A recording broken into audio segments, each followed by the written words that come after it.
Good evening.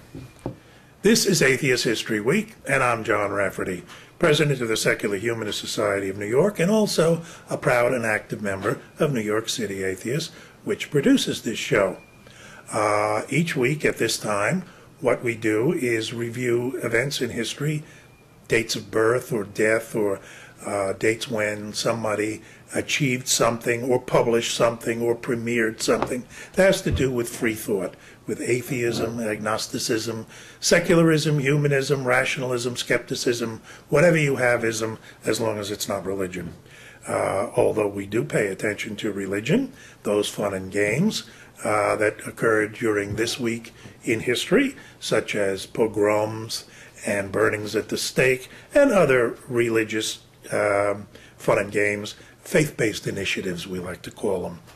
Let's see, we're at the last week in December, and let's see who we have on the list. On December 25th, in the town of Bethlehem, in the Roman Protectorate of Judea, in the year 0. No, I'm probably not an atheist. Let's look at some people who definitely did make a difference in free thought history. On December 22nd, in 1827, a baby named Elmina was born. Elmina Drake was a leading free thought activist in the United States in the 19th century. And she was born into a Shaker household, and I don't know exactly how that works because the Shakers are supposed to be celibate, but okay. She was expelled from the Shaker community for being a liberal, and she grew up to write many free thought articles for many of the liberal journals of the day in mid-century, mid-19th century America. She preached alcohol and sexual temperance. She adopted a philosophy that she called Dianaism, which taught sexual sublimation and practices to avoid unwanted pregnancies. That was a no-no in America in the 19th century. And when she was very plain spoken about it, the guardians of the Comstock Act, named for Anthony Comstock, the blue nose who shamed many state legislatures and even Congress into passing some laws that allowed postal inspectors to open up your mail to see if you were receiving not pornography, but what we would call pornography, but advice on contraception. Advice on family planning is considered obscene by the guardians of our morals in the mid-19th century. At the age of 60, Elmina was arrested for mailing sealed letters of advice on sex and marriage to private correspondents. They set her bail at $2,000. What would that be equivalent to today? $200,000? I don't know. And she was thrown into a bare cell without even a cot, and a 60-year-old woman, and a blanket thrown on the floor, and she stayed there for some time. The New York Times actively campaigned to get her out, and she was held even longer because at a preliminary hearing, she refused to swear on a Bible and testified that she did not believe in God. This plain-spoken woman was also rather plain-looking, and she adopted a short haircut for efficiency purposes, and so she was described as mannish, terrible, and homely in the newspapers of the time. Elmina Drake spent 6 months in jail and was found, because she was found guilty by a jury of mailing indecent or obscene materials, and but she was eventually set free on a technicality by a judge, and lived out her life into her 80s. but a woman we should know more about, who wrote, "When a mere girl, my mother offered me $1 if I would read the Bible through. Despairing of reconciling many of its absurd statements with even my childish philosophy, I became a skeptic, a doubter, and unbeliever, long ere the good book was ended." That Comstock Act, which was passed by Congress, which was the law of the land for a long time in America, I don't know, it may even still be on the books, although nobody pays any attention to it, trapped another American, D.M. Bennett, who was born on December 22nd in 1818. So he and Elmina were roughly contemporary. He was, unfortunately, he walked with a limp his whole life because he was born prematurely in that early part of the 19th century, and so he was crippled by virtue of his birth. Also born into a Shaker community, a different one, and also thrown out of it. And he and Shakeress Mary Wicks fell in love and decided to marry. And Bennett was in business, did well, prospered, lost, did well again, started other businesses. And in 1873, he started The Truth Seeker in Paris, Illinois, a publication that's still around. The paper began as a way to reply to a clergyman whose letters were published by the local papers, but which would not publish Bennett's answers to the clergyman's letters. He deliberately tested the Comstock Act by publishing and mailing, quote, "an open letter to Jesus Christ," unquote, as well as scientific work. And this is the funny part. He wrote scientific treatise on marsupial propagation, okay? We're talking kangaroos here, okay? He wrote about how kangaroos are who propagate, to use the proper word. And by virtue of the Comstock Act, he was arrested. Obscene material. They actually opened private mail and found this, and they convicted him. He was convicted. He was defended by none other than Robert Ingersoll, the great agnostic, and the charges were dismissed. I misspoke when I said he was convicted. He was tried, but the charges were dismissed. In 1878, he was again arrested for selling a copy of Cupid's Yokes. And this time he served a year in prison. And his imprisonment became an international cause célèbre. All around the world, all around the world, in Europe, intellectuals and influentials were talking about the idiots in America who can't see beyond the end of their own blue noses. Unfortunately, some of that still going on. Eventually, 200,000 American citizens signed the petition for his release, and he eventually got out, and he continued working on The Truth Seeker, and lived to a pretty bright, good old age. And that's D.M. Bennett. And I put them together, Elmina Drake and D.M. Bennett, roughly contemporaries in the mid-19th century, who deliberately challenged the Comstock Act and showed how ridiculous the guardians of our morality are.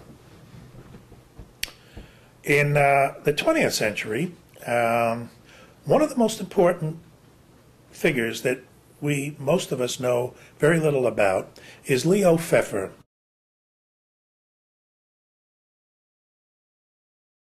who was born on December 25th in 1910. Probably the 20th century's leading legal proponent of the separation of church and state. He was born in Hungary, but was brought here by his family at the age of 2, was raised as a conservative Jew, and remained a synagogue goer, yet he quipped that the Orthodox consider me to be the worst enemy they've had since Haman in the Purim story.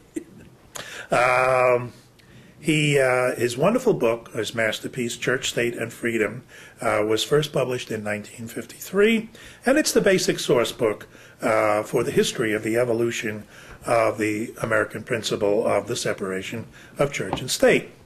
He wrote a total of 8 books, including The Liberties of an American, The Supreme Court Speaks, Religious Freedom, and Religion, State, and the Burger Court. He called himself a strict separationist in contrast to what is called an accommodationist.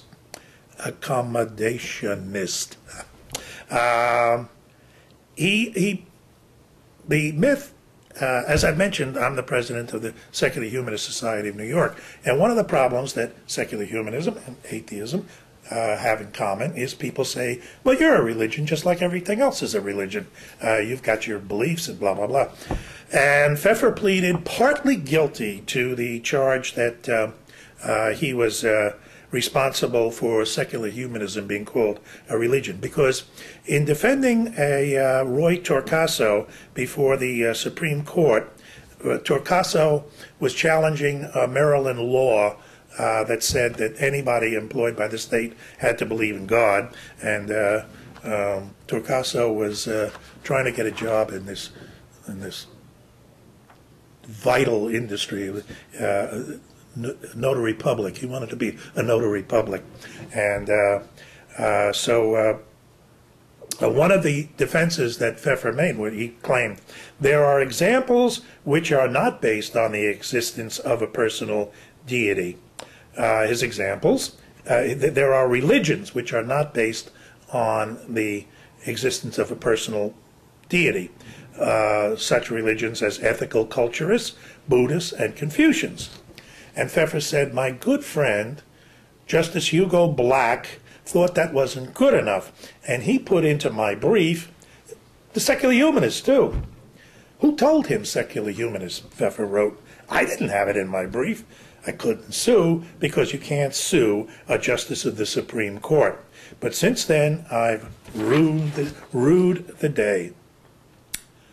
I love his this quote of Leo Pfeffer's. I believe that complete separation of church and state is one of those miraculous things which can be best for religion and best for the state, and the best for those who are religious and those who are not religious. Leo Pfeffer, born December 25th, 1910.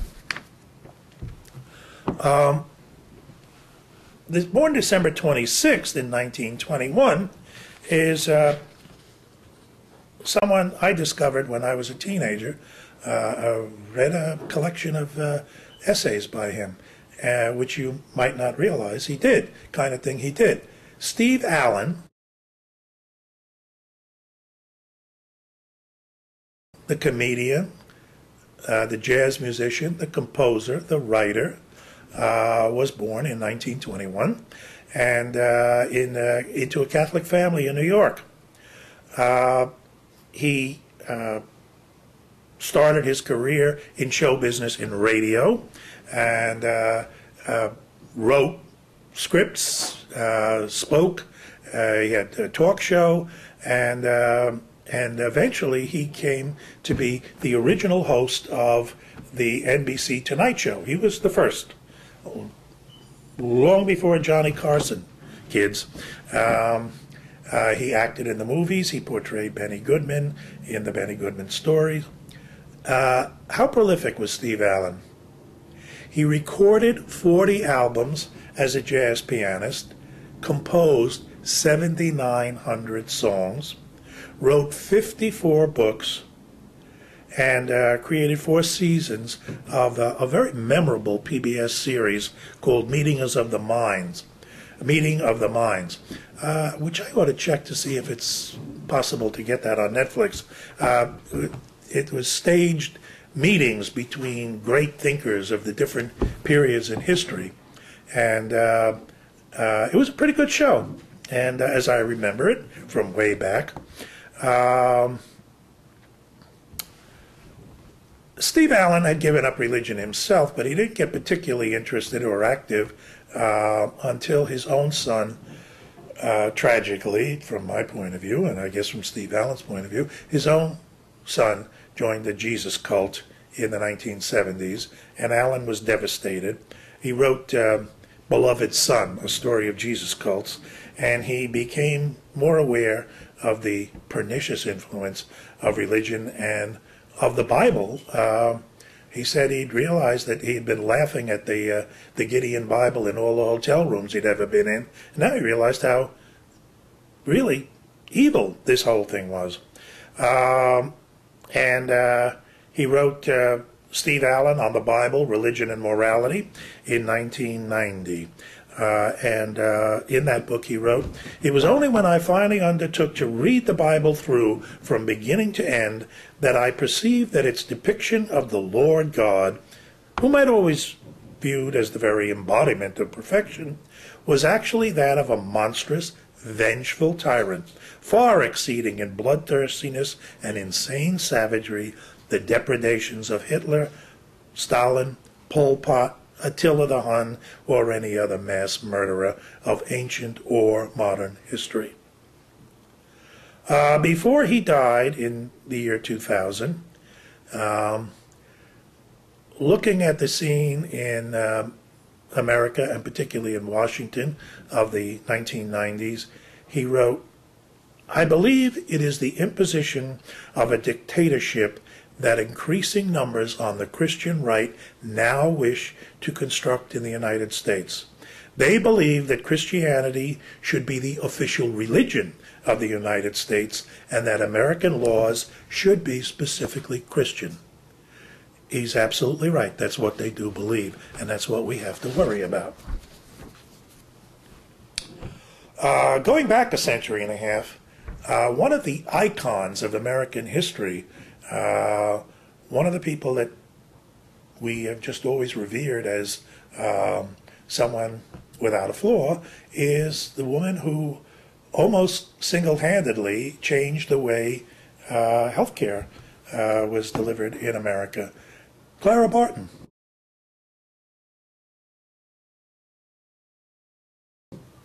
Who was the Civil War nurse who founded the American Red Cross, and who was born on December 25th in 1821 in North Oxford, Massachusetts. Her parents were not traditional Christians. They were members of the Oxford Universalist Church, pretty much an intellectual church that cared more about philosophy than about ritual. And so Barton herself was a deist and remained a universalist without any religious creed throughout her life. She was brilliant, reading by the time she entered school at the age of 4, and became a teacher of children herself at the age of 17. By the time the Civil War broke out, she was working in the U.S. Patent Office, and she organized a relief program for soldiers.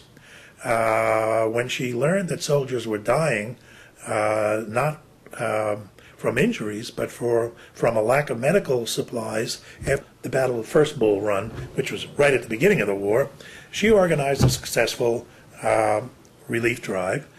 She was given a pass to travel with the Army ambulances, which she did for the next 3 years. And at one point she went to Europe. She discovered the Red Cross in Europe, came back to the United States, and lobbied for the establishment of the Red Cross, and lobbied also for the ratification of the Treaty of Geneva, which in times of war exempts the Red Cross from the depredations of the battlefield. In other words, country A fighting country B does not get to attack Country B's Red Cross facilities. She was a feminist, a suffragist, and she lived a long and happy life, and you won't find many fifth-grade history texts that'll tell you that Clara Barton was a deist and not a Christian, but she was. A few more people. We got a bunch of them, but all night, so let's just mention. The actual founder of the rock group Pearl Jam, Eddie Vedder, was born on December 23rd in 1964. He co-founded the band Pearl Jam with Steve Gossard and 3 other rock musicians. And the band, where did they get the name Pearl Jam? Eddie Vedder's grandmother was named Pearl, and she made wonderful homemade jam. And so the musicians who loved her jam decided that they named the group Pearl Jam, which was the band of choice pretty much for Generation X teenagers in the 1990s. Eddie Vedder was interviewed by Janine Garofalo, and she said, "Can I ask you what your feelings are about God?" He said, "Sure. I think it's like a movie that was way too popular. It's a story that's been told too many times and just doesn't mean anything. A man lived on the planet, and he did this. Man lived on the planet maybe 5,000 years of semi-recorded history, and God and the Bible that came in somewhere around the middle of that, maybe 2,000. This is the last 2,000. This is what we're talking about to indicate he did this. And now humans in some shape or form have been on the earth for 3 million years.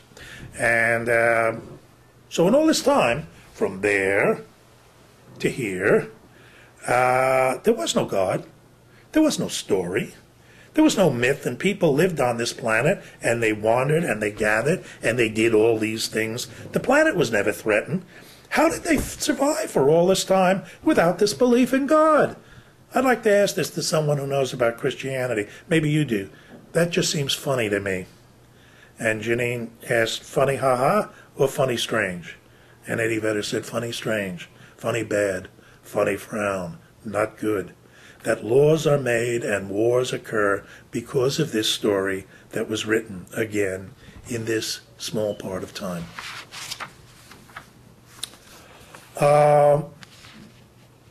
Also contemporary with us is, and this is, he'll be forever known, no matter how long he lives, as the son of William F. Buckley, is Christopher Buckley.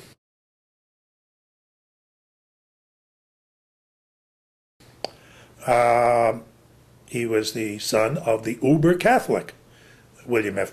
Buckley. And he nevertheless, and he was brought up strictly Catholic upbringing by his father and mother, but he changed his mind. Quentin Crisp.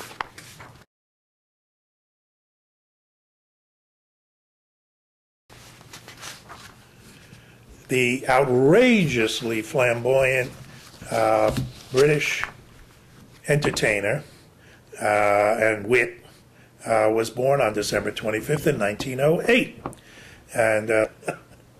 And he is the source of one of those lines which you always think, well, nobody really said that. Somebody made it up, but he says it really happened.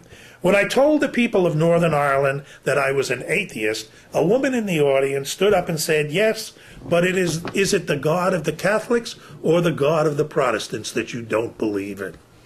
That's Quentin Crisp, born December 25th in 1908. Very quickly, December 27th, 1901, Marlene Dietrich,